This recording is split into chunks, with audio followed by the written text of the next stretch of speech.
What's up, y'all? So since I'm sitting here not really doing nothing, I decided to do like a story time. Excuse my kids.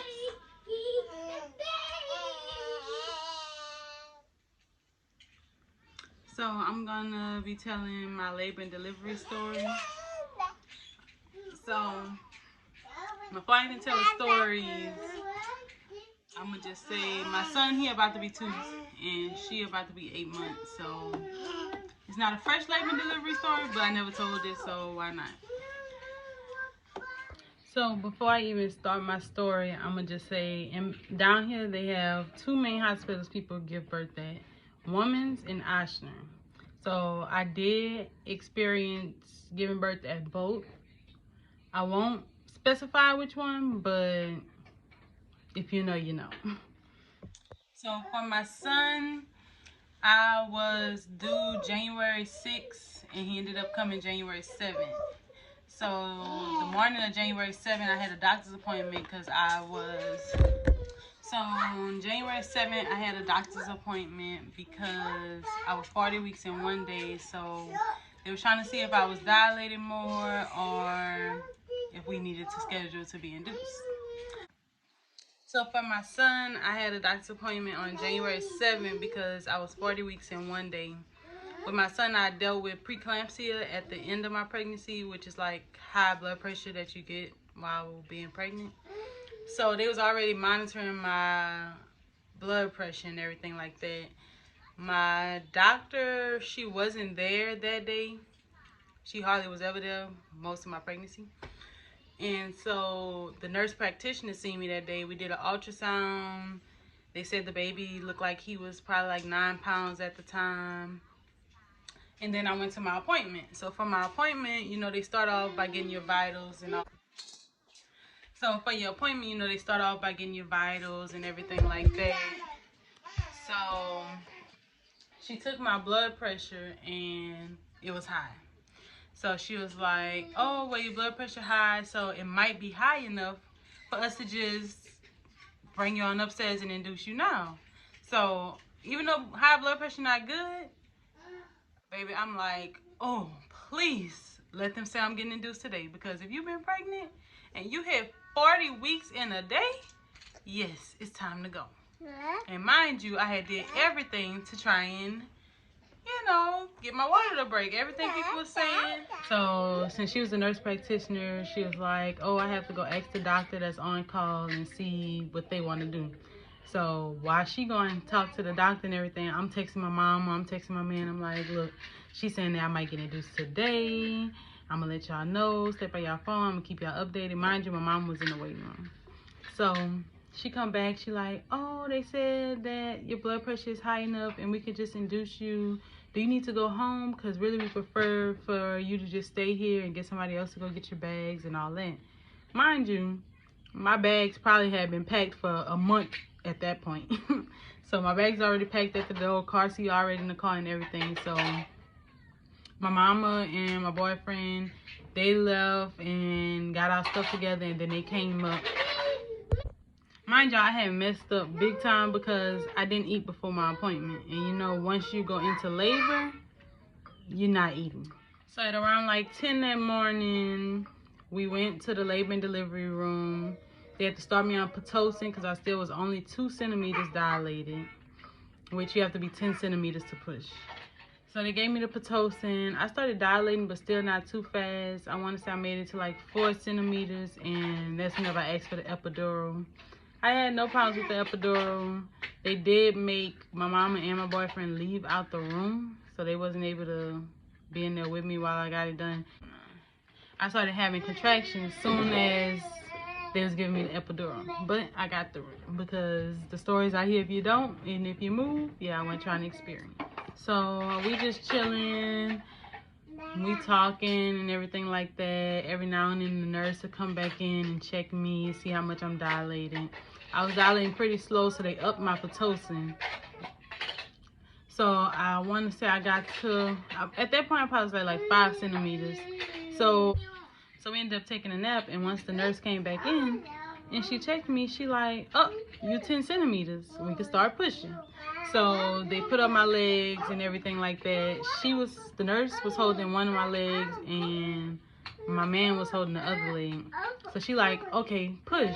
She telling me to push and everything. So I pushed, and you know, we working the baby down, and then you hear my man and my mama, they like, oh, we see his hair, meaning like the tip of his head was out. But she didn't, once the tip of his head was out, she told me to stop pushing. So I'm kind of confused because shouldn't I be continuing to push? So this is when everything started to go left. So she told me to stop pushing so she can call the doctor. Mind you, like I said, my doctor was out of town, so I had the on-call doctor. This lady, once she got off the phone, she says, oh, the doctor says she is at the red light. Meaning she wasn't at the hospital and my son's head was already right there. So I'm thinking, okay, at the red light, she probably down the street. Y'all, it, no lie, probably was 15-20 minutes before the doctor made it there. And you could tell the nurse was panicking too, because of course we constantly asking her like, where's the doctor? How my son's head just gonna stay right there and all that. She started going peek out the door. You could tell she nervous as hell. So the doctor finally make it back, and they tell me I can start pushing and everything. Mind you, when you push, you have to hold your breath. So I do one good push, and they're like, okay, take a break, and I'll push again. So for my second push, I pushed with all my might, but I needed to come up for air. So I'm like, can I breathe? Can I breathe? And they like, no, if you suck back in, you're going to suck him back in. So I listened, and I just kept going. So it only took me like 2 good pushes to get my son out. So he ended up coming out, and they gave him to me on my chest immediately after he came out. He pooed on me and everything. But, you know, I was confused because most times they like suck all the mucus out and stuff before they give you the baby. But they didn't do that. They let me have him for a little while, and then they started sucking the mucus out and stuff. So as time going, I realized like they steady checking his heart rate. But, you know, I'm not thinking nothing of it. I'm thinking they just trying to make sure he good. So my mama, she couldn't come up to the mother baby room because it was kind of like around COVID time and everything like that. So she was only able to be in the labor room. So once it was time for us to move on to the mother baby room, they told her she had to leave. And me, my man, and Jaden, my baby, we rode upstairs to mother baby. Once we get there, soon as we open the door, there's like 4 or 5 nurses in our room. And like, we're not even fully in the room yet, and they took my child. Mind you, they still not really giving me no details. They take him, say they got to run tests and everything, make sure he's breathing good, all that. So hours go on. I'm trying to just relax in my room, but of course my mind is on my son. So probably like 2 hours go by, I still didn't hear nothing. So I called the nurse like, hey, when am I getting my child back? What's going on? And then that's when they decided to tell me, oh, they said, oh, he seemed like he might have a little fluid in his lungs. It's called TTN. I'll put something on the screen to describe what it is to y'all.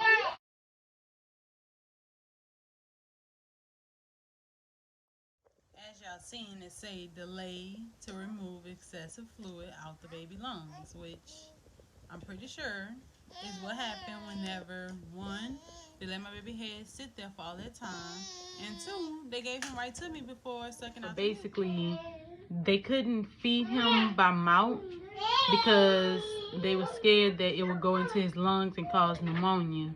So he actually had like a wire tube in his nose, which is how he was getting his food, if that makes sense. So, of course, I'm pissed because why nobody told me? I shouldn't have to call y'all to find out what's going on with my child. Like, as soon as y'all found out something was wrong, y'all should have said it. But that wasn't the case. So I'm not really getting updates, but mind y'all, I'm calling basically every 15 minutes now because what the hell. So I'm like, okay, well, can I go visit him? Because they brought him to NICU. So I'm like, can I go visit him? They told me when I could and everything, and best believe, yeah. just had a baby and everything, yeah, I got my man to put me in that wheelchair and we went up to NICU to see our child. So in order for him to come home and be discharged from NICU, he had to take all of his bottles by mouth for 48 hours. So it was a lot, and I didn't really open up about it. Like, not too many people knew that he was in NICU unless you was like really close family or something like that, just because it was a lot to deal with. So after 2 days, of course, I got discharged, and it was really tough. So like, these are the type of pictures I'll post, but I didn't really post much until he got home because I didn't want to show the tube in his nose. So this was 2 days after he was born. One of the days whenever we went go see him, nobody else could go in to see him in NICU except for me and his daddy. So we record, or we'll FaceTime certain family members. They used to tell us they like to keep him swaddled because he used to always try and pull a tube out his nose. Because this was my first baby. Mind y'all, he was our rainbow baby. We actually had a miscarriage January 6, 2021. And he was born January 7, 2022. Nothing but God. But, so yeah, it was really hard because I was getting wheeled out the hospital. And our baby was not with us. Like, we had to leave him there, and it was just a lot of emotions. Like, we didn't know how to feel. We had his car seat in the car waiting and everything like that, and we kind of didn't know when he would be home. So he ended up having to be in NICU for 10 days. And the issue with that was, since he was in NICU, I wasn't getting the proper rest that I needed after giving birth. I kind of was just going up to the hospital every chance I get. Like, I was always up there to be in NICU with my child. And then eventually they started telling me like, oh, he took 2 bottles today and everything going good. And then I'll call that night and they're like, oh, we're back at step 1 because he only took half a bottle.